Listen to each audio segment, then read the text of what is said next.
Hello everyone, welcome to our channel. So ఈరోజు మనం వీడియోలో 1969 మూమెంట్లో జనవరి మంత్లో జరిగిన ముఖ్యమైన ఇంపార్టెంట్ సంఘటనలు చూద్దాం. సో జనవరి మంత్ నుంచి ఖచ్చితంగా ఎగ్జాక్ట్గా 1 మార్క్ అనేది ఖచ్చితంగా వస్తుంది. జనవరి మంత్ నుంచి ఖచ్చితంగా వస్తుంది, మే మంత్ నుంచి ఒకటి వస్తుంది, మార్చ్ మంత్ నుంచి ఒకటి వస్తుంది. ఈ 3 మంత్ నుంచి 3 మార్కులు అనేది గ్రూప్ 2లో వస్తాయి. కాబట్టి జనవరి మంత్ అనేది చాలా ఇంపార్టెంట్. సో జనవరి మంత్లో ఉన్న ఇంపార్టెంట్ డేట్స్ కూడా గుర్తుపెట్టుకోవాల్సి ఉంటుంది. ఆ డేట్లో జరిగిన సంఘటనలు ఏమున్నాయి కూడా గుర్తుపెట్టుకోవాల్సి వస్తుంది. కాబట్టి ప్రతి ఒక్కరు వీడియోని లైక్ చేయండి. నెక్స్ట్ డే ఫిబ్రవరి సంబంధించి చూద్దాం. సో జనవరి 8. సో తెలంగాణ మూమెంట్లోనే జనవరి 8కి చాలా ప్రాముఖ్యత ఉంది. ఎందుకంటే ఈ జనవరి 8లోనే ఖమ్మం పట్టణంలో మనకు అన్నాబత్తుల రవీందర్ అనే వ్యక్తి ఖమ్మంలో ఆమరణ నిరాహార దీక్ష చేయడం జరిగింది. ఎక్కడ జరిగింది? మన ఎవరు చేసిండు? అన్నాబత్తుల రవీందర్. ఎక్కడ చేసిండు? ఖమ్మంలో చేసిండు. సో ఈయనకు మద్దతుగా అనురాధ అదేవిధంగా కవిరాజమూర్తి ఇద్దరు కూడా ఈయన మద్దతుగా దీక్షలో కూర్చోవడం జరిగింది. సో ఈయనకు ఇది 3 పాయింట్లు చూసుకోవాలి. జనవరి 8న అన్నాబత్తుల రవీందర్ అనే వ్యక్తి నిరాహార దీక్ష చేసిండు. ఎక్కడ చేసిండే? ఖమ్మంలో చేసిండు. ఈయన మద్దతుగా అనురాధ అదేవిధంగా మనకు కవిరాజమూర్తి అనే వ్యక్తులు పార్టిసిపేట్ చేసిండు, మద్దతుగా చెప్పిండు. ఓకే, ఇంకొన్ని పాయింట్స్ ఈ 8 తారీఖు సంబంధించి చూద్దాం. చాలా ఇంపార్టెంట్ 8 తారీఖు అనేది. సో ఈయన దీక్ష కూర్చోవడానికి మెయిన్గా ఆయన పుష్ చేసింది ఎవరంటే కొలిశెట్టి రామదాస్ అనే వ్యక్తి ఈయనను బాగా పుష్ చేయడం జరిగింది. ఇక్కడ కొన్ని ఇంపార్టెంట్ పాయింట్స్ చూసుకుందాం. టీ పురుషోత్తం రావు అనే వ్యక్తి ఎవరంటే ఈయన ఆమరణ నిరాహార దీక్ష చేసే టైంలో టీ పురుషోత్తం రావు అనే వ్యక్తి ఎవరైనా తెలంగాణ రక్షణ సమితి అధ్యక్షుడు.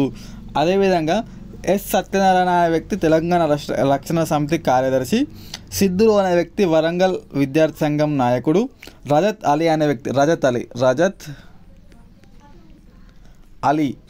అనే వ్యక్తి ఖమ్మం ఎమ్మెల్యే.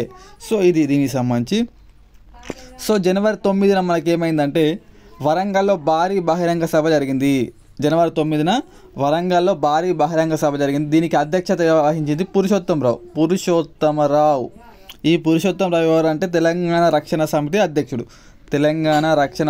అధ్యక్షుడు పురుషోత్తమరావు ఈ వరంగల్లో జరిగిన భారీ బహిరంగ సభకు అధ్యక్షత వహించిండు. ఓకేనా. నెక్స్ట్ జనవరి 10న ఏం జరిగిందంటే జనవరి 8న మనకు ఎవరు దీక్ష చేసిండు? అన్నాబత్తుల రవీందర్ చేసిండు.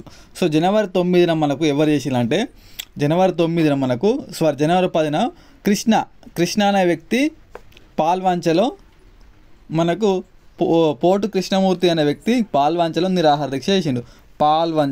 ఇది చాలా ఇంపార్టెంట్. ఈయననేమో పాల్వంచ కృష్ణమూర్తి. ఇక్కడ ఎవరు? అన్నాబత్తుల రవీందర్. ఎక్కడ చేసిండు? ఖమ్మంలో చేసిండు. చాలా ఇంపార్టెంట్ ఈ 2. సో అన్నాబత్తుల రవీందర్ ఏమో ఖమ్మంలో చేసిండు, కృష్ణ అనే వ్యక్తి పాల్వంచలో చేసిండు.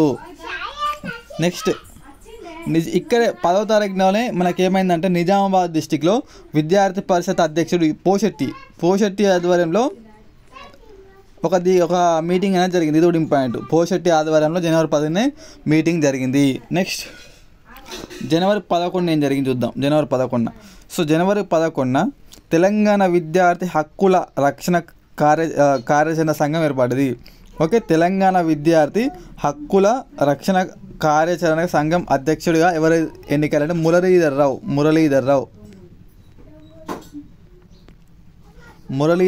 ఎన్నిక కావడం జరిగింది. ఇది ఎక్కడ ఏర్పడ్డది? వరంగల్లో ఏర్పడ్డది. ఓకేనా. నెక్స్ట్ 12వ తారీఖు ఏం జరిగిందంటే మనకు జనవరి 12న మనకు ఓయూ విద్యార్థి సంఘం సమావేశం జరిగింది. ఉస్మానియా యూనివర్సిటీ విద్యార్థి సంఘం అధ్యక్షుడు చాలా ఇంపార్టెంట్. ఓయూ విద్యార్థి సంఘం అధ్యక్షుడు మనకు వెంకట్రామరెడ్డి ఎన్నిక కావడం జరిగింది. సో 13th రోజు జరిగింది కూడా చాలా ఇంపార్టెంట్. 13వ తారీఖు ఏంటంటే ఇక 12వ తారీఖు ఓయూ విద్యార్థి సంఘం ఓయూ యూనివర్సిటీ విద్యార్థి సంఘం ఏర్పడితే ఈ 13వ తారీఖు నాడు తెలంగాణ విద్యార్థి కార్యాచరణ సమితి ఏర్పడ్డది. దీనికి అధ్యక్షుడు ఎవరు? మల్లికార్జున్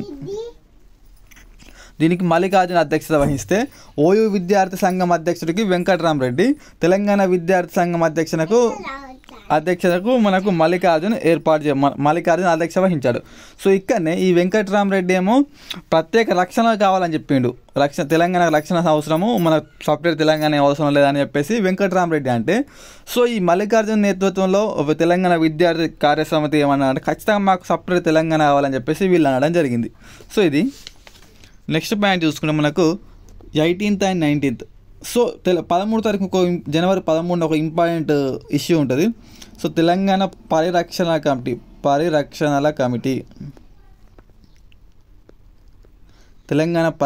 కమిటీ అనేది ఏర్పడుతుంది. సో ఎవరి ఆధ్వర్యంలో ఏర్పడుతుంది అంటే కాటం లక్ష్మీనారాయణ.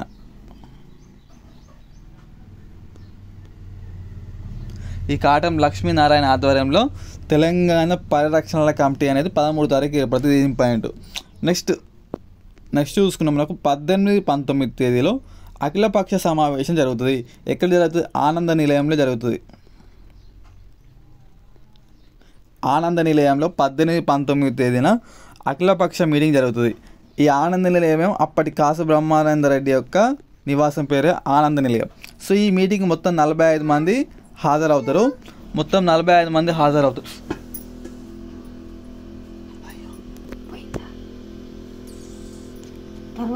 సో ఈ మీటింగ్లో మొత్తం 2 డిసిషన్స్ తీసుకుంటారు. ఒకటి ముల్కీ ఉద్యోగుల సమస్య, 2 వచ్చేసి మిగులు నిధుల సమస్య.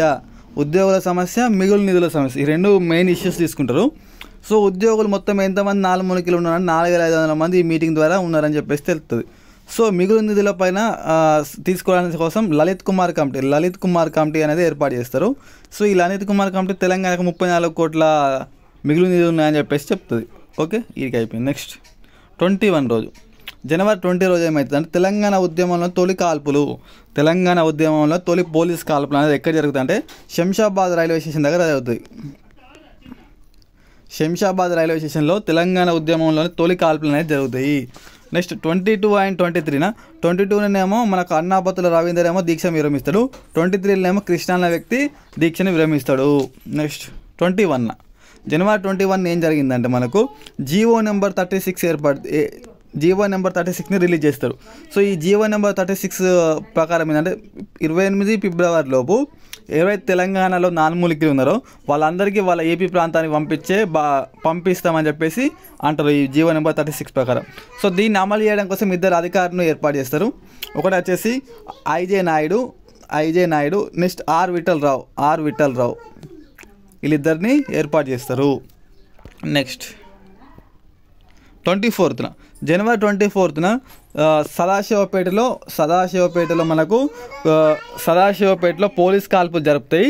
సో ఈ సదాశివపేటలో పోలీస్ కాల్పులు జరిపితే శంకర్ అనే వ్యక్తి అదేవిధంగా కృష్ణ అనే వ్యక్తి ఇద్దరికి పోలీసు తూటాలు కాల్స్తే తగిలితే మొదటి 25th రోజున శంకరు అదేవిధంగా 10 ఫిబ్రవరిన మన కృష్ణ ఇద్దరు మరణిస్తారు. సో దీనివల్ల మనకు తెలిసింది ఏంటంటే 1969 మూమెంట్లో తొలి అమరుడుగా శంకర్ని మనం భావిస్తాము. నెక్స్ట్ 28th రోజున తెలంగాణ విమోచన సమితి అనేది ఏర్పడుతుంది. కాళోజీ నారాయణరావు అధ్యక్షతన ఏర్పడుతుంది. 29 రోజు నందికొండ అదేవిధంగా నందిగామ అదేవిధంగా కోదాడ మధ్య ప్రజల మధ్య దాడులు జరుగుతాయి. సో ఈ పాయింట్స్ అనేది మనకు జనవరి మంత్లో ఇంపార్టెంట్.